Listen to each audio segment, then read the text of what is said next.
नमस्कार, मैं Om Prakash शास्क। Capital TV Bihar के इस खास कार्यक्रम जोहार झारखंड में आप सबका स्वागत है। आपको पता है कि हम लोग जब भी बात करते हैं तो राजनीति की बात करते हैं और चुनावी राजनीति का माहौल है अभी झारखंड में, इसलिए जो कुछ भी बात होगी वो चुनाव के इर्द गिर्द ही चीज़ें होंगी। पिछले सप्ताह के बाद जिस दिन हम लोगों ने आखिरी बातचीत की है उसके बाद दो घटनाक्रम बड़े तेज़ी से हुए हैं। एक तो हेमंत सोरेन दिल्ली गए। दिल्ली में उन्होंने सोनिया गांधी से मुलाकात की, अरविंद केजरीवाल की पत्नी से मुलाकात की, सुनीता केजरीवाल से, और लगे हाथ उन्होंने प्रधानमंत्री नरेंद्र मोदी से भी मुलाकात की। जी, हेमंत सोरेन ने प्रधानमंत्री नरेंद्र मोदी से मुलाकात की और उनकी इस मुलाकात के बाद तमाम तरह के कयास लगाए जाने लगे कि आखिर इस चुनावी मौसम में उनके प्रधानमंत्री से मिलने का मकसद क्या हो सकता है। हालांकि हेमंत सोरेन ने इसको क्लियर किया कि मैं राज्य चला रहा हूं, झारखंड चला रहा हूं और नरेंद्र मोदी देश चला रहे हैं, इसलिए एक औपचारिकता बनती थी कि मैं जेल से बाहर आया उसके बाद उनसे जाकर मिलूं, और वही काम मैंने किया। इसी दौरान वो बनारस में भी गए, बाबा विश्वनाथ की पूजा की और अब झारखंड में आ गए हैं।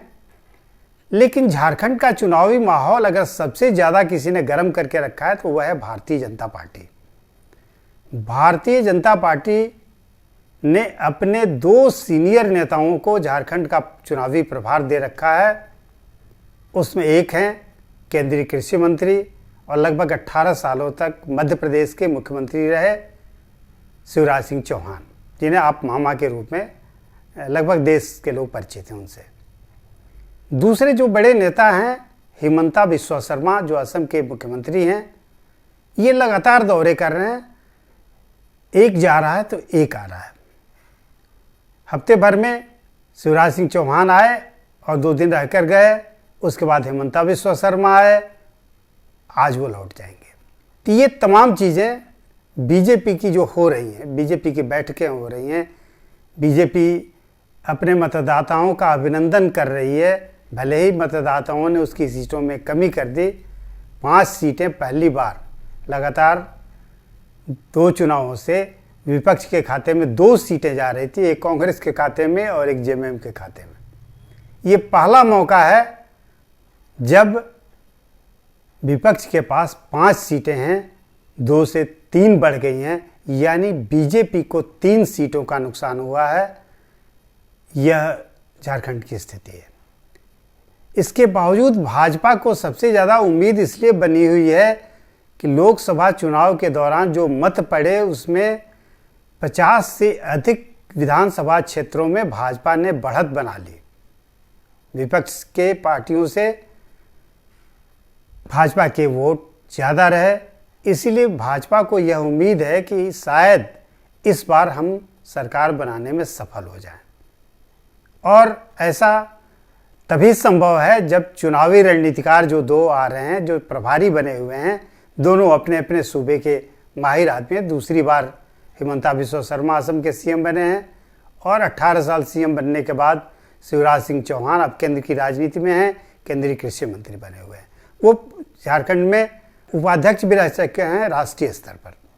तो ये उनकी खूबी है। मध्य प्रदेश की बनावट भी ऐसी है कि वहाँ भी आदिवासी लोग हैं बड़े पैमाने पर, और आदिवासियों के वोट भी शिवराज सिंह चौहान को मिलते रहे हैं। हिमंता के इलाके में, असम में भी कोकराझार का इलाका पूरी तरह आदिवासी इलाका है।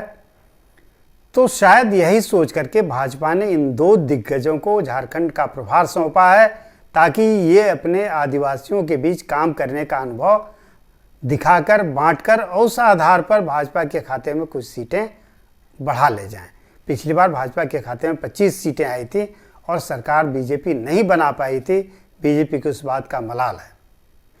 तो जो लोकसभा के दौरान विधानसभा इलाकों में जो बढ़त दिखी है बीजेपी को, इससे उसकी उम्मीद बढ़ी है कि इस बार हम कामयाब हो जाएंगे।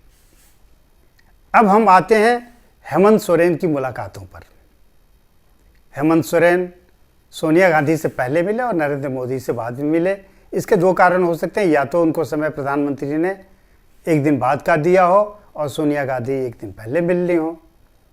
लेकिन एक चर्चा यह भी है, इस चर्चा में दम नहीं है और उसका कोई तार्किक आधार भी नहीं है, सिर्फ अनुमान ही लगाया जा सकता है या कयास कहें कि हेमंत सोरेन के बारे में कहा जा रहा है कि वो जो मुकदमे मामले में फंसे हुए हैं उससे बचने के लिए शायद वो प्रधानमंत्री नरेंद्र मोदी से हाथ मिलाने के लिए उत्सुक हैं और इसी उत्सुकता के क्रम में औपचारिक उनकी मुलाकात बताई जा रही है।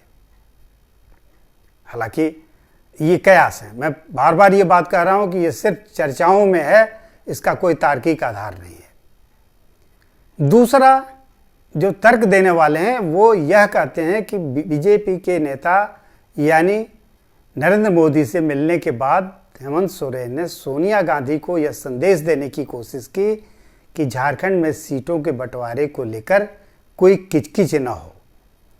यानी उन्होंने बताने की कोशिश की सोनिया गांधी को कि मेरे पास दूसरा ऑप्शन भी खुला है, अगर इधर नहीं हुआ तो मैं उधर भी जा सकता हूं, मेरे लिए दोनों दरवाजे खुले हुए हैं।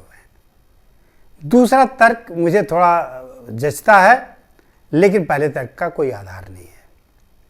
अब आते हैं कि झारखंड विधानसभा का चुनाव कब होगा, इसको लेके माथापच्ची तो चल ही रही है। इस माथापच्ची के बीच माथापच्ची में यही है कि चुनाव आयोग शायद संकेत दे चुका है अक्टूबर में चुनाव कराएंगे, जबकि जेएमएम के लोग, झारखंड मुक्ति मोर्चा के लोग बार बार इस बात को काट रहे हैं कि अक्टूबर में चुनाव कराने का कोई औचित्य नहीं है, इसलिए कि नई विधानसभा का कार्यकाल शुरू होता है जनवरी में जाकर, तो इतने पहले चुनाव कराने का कोई मतलब ही नहीं रह जाता। इससे हालांकि नुकसान होगा सरकार को। सरकार जो वादे करती है, जो घोषणाएं करती है, जो चुनावी साल में आमतौर पर होता है, ऐसी चीज़ें सरकार को करने का मौका नहीं मिलेगा अगर अक्टूबर में चुनाव होता है तो ये झारखंड की मोटा मोटी राजनीतिक स्थिति है। इस बीच में एक और डेवलपमेंट हुआ जो लंबे समय क्या महीने भर के अंदर से वो चीज़ें चल रही हैं। सरजू राय और नीतीश कुमार मिलकर के गोटी बिठा रहे हैं कि जेडीयू झारखंड में कैसे चुनाव लड़े।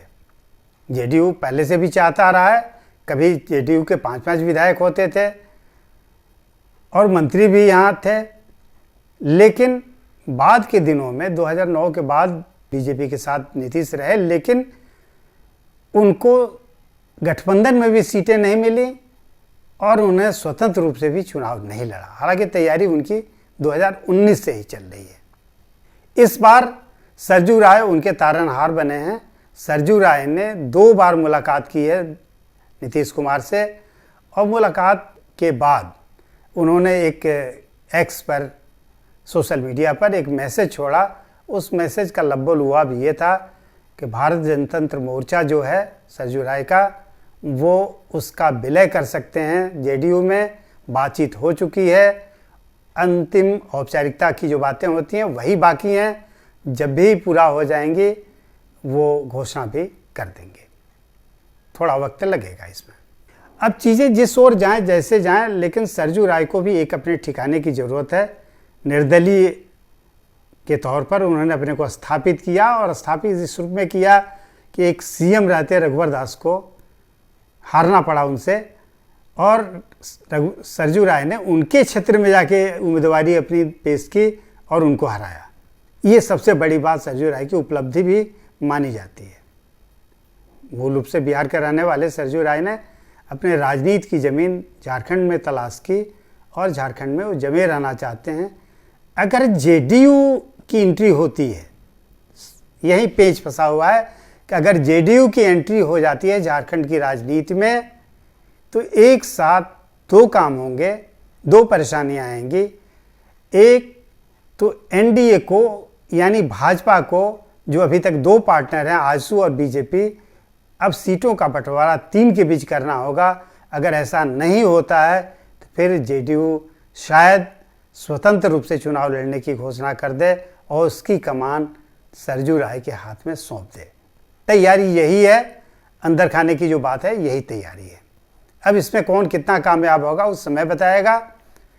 अब कोई नई बात आती है तो फिर हम लोग अगली बार जब मिलेंगे तो इस पर चर्चा करेंगे। लेकिन अभी ताज़ा तरीन यही स्थिति है कि बीजेपी चुनावी माहौल में रेस हो गई है, विधानसभा चुनाव की तैयारियों में जोर शोर से लग गई है, उसके चुनाव प्रभारियों के दौरे हो रहे हैं, वो सभाएं कर रही है लगातार। आजसू भी उसी तरह से एक्टिव है और जेडीयू की तैयारी भीतर खाने सरजू राय के माध्यम से चल रही है। हेमंत सोरेन ने दिल्ली में 2 लोगों से मुलाकात की, सोनिया से और नरेंद्र मोदी से। दोनों की मुलाकात के बाद एक से तो सामान्य बात है कि इंडिया ब्लॉक में हेमंत सोरेन है, जेएमएम है, तो मिलना कोई अनुचित नहीं लगता है। लेकिन प्रधानमंत्री से मिलना थोड़ा अचरज तो पैदा करता है, इसलिए इंतज़ार करना चाहिए कि आगे क्या होता है। फिर हम लोग कल बात करेंगे। तब तक के लिए नमस्कार।